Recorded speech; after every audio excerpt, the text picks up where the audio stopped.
அஜித் அவர்களோட ஒரு படம் ஒரு மிகப்பெரிய விலைக்கு ஓடிடியில் வைக்கப்பட்டிருக்கு. இன்னைக்கு ஓடிடி ஆக்சுவலாக எப்படி இருக்கு? முன்னாடி ஒரு 6 மாதத்துக்கு முன்னாடி, ஒரு வருஷத்துக்கு முன்னாடி இருந்த மாதிரி ஓடிடி இப்போ செயல்படுதா அப்படின்னு கேட்டிங்கன்னா இல்லை, ஒரு மோசமான சூழ்நிலை இருக்கு. அதுலேயுமே அஜித் அவர்களோட ஒரு படம் இவ்வளோ பெரிய விலைக்கு போயிருக்கு. இதை பற்றி நம்ம பேச வேண்டியது இருக்கு. ஸோ ஓடிடி எப்படி இப்போதைக்கு இயங்கிட்டு இருக்கு அப்படிங்கிறதே நம்ம பேசணும் தெளிவாக. இது இல்லாமல் இந்தியன் 2 சாங் இன்னைக்கு ரிலீஸ் ஆகிருக்கு. பாரா ஃபர்ஸ்ட் சிங்கிள், அதை பற்றி பேசுவோம். அப்புறம் கோட் படத்துலேருந்து ஒரு சின்ன அப்டேட்டு. கடைசியாக வந்து ஜான் விக் அப்படிங்கிற ஒரு ஹாலிவுட் படம், அந்த ஒரு படத்தில் தமிழில் கமல் சார் நடிக்கிறாரா, இது எல்லாத்தையுமே இந்த வீடியோவில் நம்ம பார்க்க போகிறோம். ஸோ வீடியோக்குள்ளே போகிறதுக்கு முன்னாடி நம்ம சேனலை நீங்கள் சப்ஸ்கிரைப் பண்ணல அப்படின்னா பண்ணிவிடுங்க. பக்கத்தில் இருக்க பெல் ஐக்கான் அப்படியே ப்ரெஸ் பண்ணிவிடுங்க. வாங்க வீடியோக்குள்ளே போகலாம்.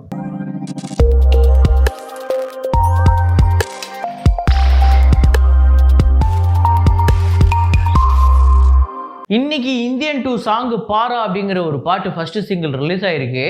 உண்மையாக சொல்லணும் அப்படின்னா எனக்கு பயங்கர கூஸ் பம்ஸாக இருந்தது.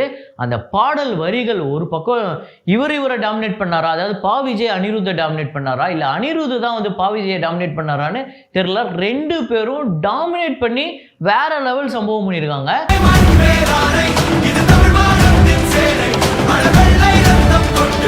ரொம்ப நாள் கழிச்சு, ரொம்ப மாதம் கழிச்சு தமிழில் ஒரு தரமான ஒரு சாங் வந்திருக்கு.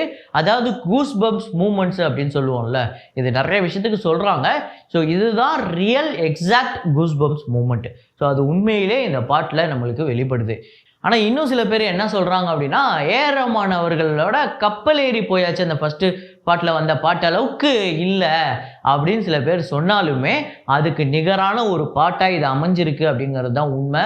உண்மையிலே வேற லெவல் தரமான சம்பவம். சங்கர், உலகநாயகன், அப்புறம் அனிருத்து, பா விஜய். ஸோ பா விஜய் நம்ம வாலி அவர்களோட அசிஸ்டண்ட். அது கடைசியில் பயங்கரமாக ப்ரூவ் பண்ணிட்டாரு.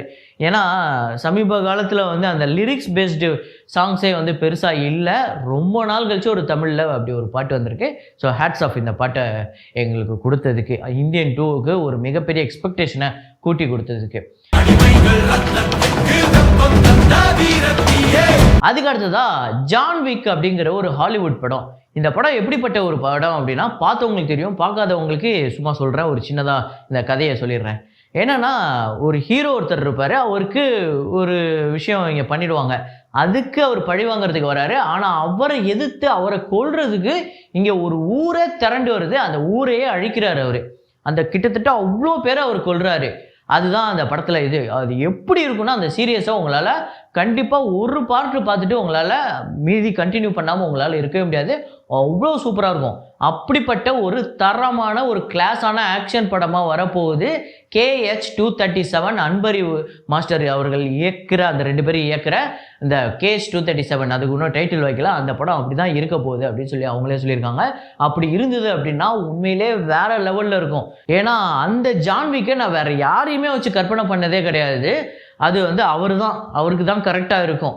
அவரை தாண்டி யாராவது பண்ண முடியுமா அப்படின்னா என்னால் கமல் சாரை இமேஜின் பண்ணி பார்க்க முடியுது. ஸோ அதுக்கு நம்ம அன்பறிவு மாஸ்டர்ஸ் அவங்க வேறு லெவல் சம்பவம் பண்ணுவாங்க அப்படிங்கிறது தெரியுது. ஸோ இந்த படத்துக்கு ஒரு மிகப்பெரிய எக்ஸ்பெக்டேஷன் இருக்க போகுது. அதுக்கு அடுத்ததான் வெங்கட் பிரபு அவர்களோட இயக்கத்தில் தளபதி விஜய் அவர்கள் நடிக்கிற கோட்டு. உங்கள் எல்லாருக்குமே தெரியும், நம்ம வெங்கட் பிரபு CSKவோட ஒரு பயங்கர டைஹார்ட் ஃபேனு. அவர் என்னதான் தோத்தா கூட அது டீமை விட்டு கொடுக்க மாட்டார். எங்ககிட்ட இவ்வளோ கப்பு இருக்குது, இவ்வளோ பிளே ஆஃப் போயிருக்கோம், இவ்வளோ ஃபைனல் போயிருக்கோம் அப்படின்னு சொல்லிட்டு இப்போ கூட ரீசெண்டாக போஸ்ட்லாம் போட்டிருக்காரு. ஸோ அந்தளவுக்கு ஒரு பயங்கரமான முரட்டு ரசிகர் CSKக்கு. ஆனால் இந்த கோட்டு படத்துலேயுமே CSK டீமோ இல்லை தோனியோ உள்ளே வரத்துக்கு ஒரு சின்ன வேலை நடந்துக்கிட்டு இருக்குது. அதுக்கான பாசிபிலிட்டிஸ் இருக்குது அப்படின்னு சொல்கிறாங்க. ஸோ அப்படி இருந்தது அப்படின்னா உண்மையிலே தேட்டர் தெரிச்சிடும். ஏன்னா 2 பேருமே ஒரு டாமினேட் பண்ணக்கூடியவங்க. தேட்டரில் ஒரு ஸ்க்ரீன்லையோ இல்லை ஸ்டேடியம்லையோ வந்துட்டாங்கன்னா அவங்க டோட்டலாக எல்லாத்தையும், மொத்த கேமராவுமே அவங்க மேலே தான் ஃபோக்கஸில் இருக்கும், மொத்த கண்ணுமே அவங்க மேலே தான் ஃபோக்கஸ் இருக்கும். அப்படி 2 பேர் ஒரே ஸ்க்ரீனில் வந்தால் எப்படி இருக்கும்? ஸோ உண்மையிலே அது ஒரு தரமான ஒரு விஷயமாக தான் இருக்கும். ஸோ அப்படி ஒரு விஷயம் நடந்ததுன்னா கோட்டுக்கு அதுவே ஒரு மிகப்பெரிய எதிர்பார்ப்பை கூட்டிடும். அப்புறம் கடைசியாக இந்த தல அஜித் அவர்களோட OTT மிகப்பெரிய விலை. ஃபஸ்ட்டு அதை பார்க்குறதுக்கு முன்னாடி இவ்வளோ பெரிய விலை போனதே எனக்கு மிகப்பெரிய ஆச்சரியமாக இருக்குது. ஏன்னா இன்னைக்கு ஓடிடி எப்படி செயல்பட்டு இருக்கு அப்படி. ஏன்னா ஒரு வருஷத்துக்கு முன்னாடி அப்படி கிடையாது. நீங்கள் ஒரு 4 கோடியில் ஒரு படம் எடுக்கிறீங்கன்னா ஒரு 2.5 கோடிக்கு ஓடிடியில் கொடுத்துட்டு 1 கோடி தியேட்டரிக்கல் ரைட்ஸ் அப்படின்னு கொடுத்துட்டு நீங்கள் ப்ராஃபிட் எடுத்துகிட்டு போயிடலாம். ஒரு 5 கோடிக்கு நீங்கள் ஒரு படத்தை எடுத்தீங்க அப்படின்னா 3 கோடிக்கு 3.5 கோடிக்கு ஓடிடியில் கொடுத்துடலாம். இன்றைக்கி அப்படி கிடையாது நிலமை. நீங்கள் 50 கோடிக்கு படம் எடுத்துகிட்டு 30 கோடியை நீங்கள் ஓடிடியில் கொடுத்து ஒரு லாபத்தை சம்பாரிச்சுட்டு போகிற அந்த காலகட்டம் இன்றைக்கி கிடையாது. இன்றைக்கி 3 விஷயம் போயிட்டுருக்கு. வழக்கமாக இப்போ ஒரு படம் விஜய் படம் அப்படின்னா ஒரு 80 கோடி 90 கோடி 100 கோடி 125 கோடி 200 கோடிக்கு வாங்குறாங்கன்னு சொல்கிறாங்கல்ல. இது மொத்தமாக வாங்கிடுவாங்க, அவ்வளோதான். அது அவங்களுக்கு இது வந்து அவுட் ரேட் அப்படின்னு சொல்லுவாங்க. இது அவங்களுக்கு. இதுதான் நம்ம வழக்கமாக இத்தனை நாளாக பார்த்துட்டு இருந்தது. இது இல்லாமல் ஹைப்ரிட் அப்படிங்கிறது ஒன்று இருக்குது. இதில் என்ன நடக்கும் அப்படின்னு பார்த்தீங்கன்னா, ஒரு படத்தை 1 வருஷத்துக்கு இல்லை 6 மாதத்துக்கு இல்லை ஒரு குறிப்பிட்ட காலகட்டத்தை வந்து தேர்ந்தெடுத்து இந்த டைமுக்கு நான் இவ்வளோ காசு தரேன், இதுக்கப்புறம் வரதெல்லாம் பேப்பர் வியூ. அதாவது அதுக்கப்புறம் வர ஒவ்வொரு வியூக்கும் தான் காசு. இப்போ ஒரு வருஷம் நான் அக்ரிமெண்ட் போட்டிருக்கேன் அப்படின்னா அந்த 1 வருஷம் அக்ரிமெண்ட் கழித்து ஒரு 10 பேர் பார்த்துருக்காங்கன்னா அந்த 10 பேருக்கான காசை அந்த ப்ரொடியூசர்ஸ் கிட்ட கொடுத்துருவாங்க. ஸோ அதுக்கடுத்து தான் பேப்பர் வியூ அப்படின்னு ஒன்று இருக்குது. ஒரு வியூக்கு அவங்க பே பண்ணுவாங்க. அதுக்கு முன்னாடி நீங்கள் படத்தை ஒரு 50 கோடிக்கு எடுத்தால் கூட இல்லை 60 கோடிக்கு எடுத்தால் கூட உங்களுக்கு அவங்க காசுலாம் முன்கூட்டியே கொடுக்க மாட்டாங்க. ஏன்னா நிறையா தயாரிப்பாளர்கள் பார்த்தீங்க அப்படின்னா நிறையா ஃபினான்ஸ் வாங்கி அதுக்கு வட்டி கட்டிக்கிட்டு இருப்பாங்க. அப்போ இந்த ஓடிடியிலேருந்து இவங்க காசை கொடுத்தாங்கன்னா அதை வாங்கி அங்கே கொடுத்து ஸோ ஓகே இப்போ இதோட வட்டி நின்றோம், இனிமேல் தேட்டரில் இந்த படம் நல்லா ஓடிச்சுன்னா ஒரு வருமானம், சேட்டலைட் ரைட்ஸ் போச்சுன்னா ஒரு வருமானம் அப்படின்னு சொல்லிட்டு கொஞ்சம் ரிலாக்ஸ் ஆவாங்க. ஆனால் இந்த பேப்பர் வியூவில் அப்படி நடக்காது. காசை முன்கூட்டியே கொடுக்க மாட்டாங்க. அது என்ன ஆகும்னா, இப்போ ஒரு 10,000 பேர் பார்த்துருக்காங்க ஒரு நாள்லன்னா அந்த 10,000 பேருக்கான காசை கொடுத்துருவாங்க கனெக்ட் பண்ணி. அதே மாதிரி 20,000 பேர் பார்த்துருக்காங்கன்னா இப்படி கொடுத்துருவாங்க. அது இல்லாமல் அதுலேயே ஸ்ட்ரீமிங் மினிட்ஸு ஸ்ட்ரீமிங் ஹவர்ஸ்னு இருக்குது.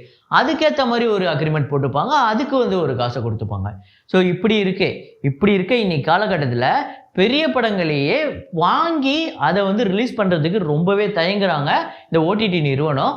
ஆனால் இந்த சமயத்தில் அஜித் அவர்கள் நடிக்கக்கூடிய இப்போ கூட ரீசெண்டாக அந்த ஃபர்ஸ்ட் லுக் கூட ரிலீஸ் ஆயிருந்துச்சு, good bad ugly, Adhik Ravichandran அவர்களோட படம்.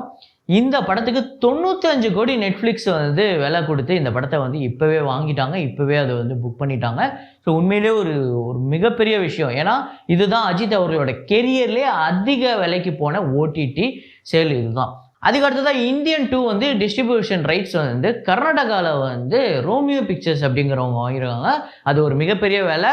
அது நம்பர்ஸ் வரப்போகிற நாட்களில் நம்ம சொல்லுவோம். அப்புறம் வந்து கேரளாவில் வந்து கோகுலம் சினிமாஸ் அவங்க வந்து வாங்கியிருக்காங்க. இவங்க வந்து பெரிய கம்பெனி. இவங்க வந்து பெரிய பெரிய படங்கள் இங்கே இருக்கக்கூடிய தமிழ் படங்கள், ஹாலிவுட் படம், ஹிந்தி படங்கள் இது எல்லாத்தையுமே கேரளாவில் முக்கியமாக ரிலீஸ் பண்ணுறவங்க. ஏன் ஜவான் கூட தமிழ்நாட்டிலேயே அவங்க தான் ரிலீஸ் பண்ணாங்க. அந்த அளவுக்கு ஒரு மிகப்பெரிய ஒரு கம்பெனி. நல்ல ப்ரொமோஷன் பண்ணி நல்லா பண்ணுவாங்க. ஸோ இந்தியன் 2 இந்த 2 கம்பெனியுமே வாங்கியிருக்காங்க. 2 பேருமே நல்லா ப்ரொமோஷன் பண்ணி அவங்கவுங்க ஸ்டேட்டில் பெரிய விலைக்கு வாங்கியிருக்காங்க. பெரிய கலெக்ஷன் எடுக்க போகுது. ஸோ இதெல்லாம் பற்றி நீங்கள் என்ன நினைக்கிறீங்க? நீங்கள் எந்த படத்துக்கு ஆவலாக காத்துக்கிட்டு இருக்கீங்க? இந்த ஜான் விக்கை கமல் சார் நடித்தா எப்படி இருக்கும்? இது எல்லாத்தையுமே கமெண்ட்டில் போடுங்க. நான் இதே மாதிரி ஒரு வீடியோவில் மீண்டும் நான் உங்களை சந்திக்கிறேன்.